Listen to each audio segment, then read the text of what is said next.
বন্ধুরা, আমি তো তোমাদেরকে আগের ভিডিওতে বলেছি যে আমি বাজার থেকে যে সবজিগুলো নিয়ে আসি সেই সবজির যদি কোনো কিছু পেকে থাকে, মানে ফলটা সবজিটা পেকে থাকে, তার বীজটা আমি রেখে দিই। সেই বীজটা মাটিতে আমি রোপণ করি। সেই রোপণ করার পরে যে গাছগুলো হয় সেই গাছগুলোই আমি ঘরে লাগাই যথারীতি।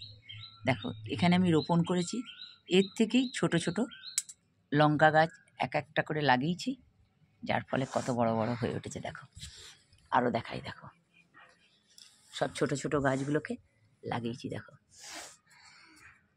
এটা তোমার দিন 7-এর মধ্যেই কি 10-এর মধ্যেই কত বেড়ে উঠবে তোমাদেরকে দেখাবো। দেখছো বন্ধুরা, আরেকটাও লাগিয়েছি টবে, তোমাকে দেখাই যথারীতি তোমাদেরকে। দেখো বন্ধুরা, দেখো এই গাছটা ফুল এসে গেছে, দেখতে পাচ্ছ? সব কালো লঙ্কা। দেখো, এটা আমি টবে লাগিয়েছি, দেখছো বন্ধুরা?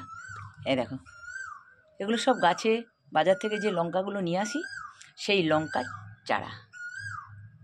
রাখছি বন্ধুরা, পরের ভিডিও আসছি।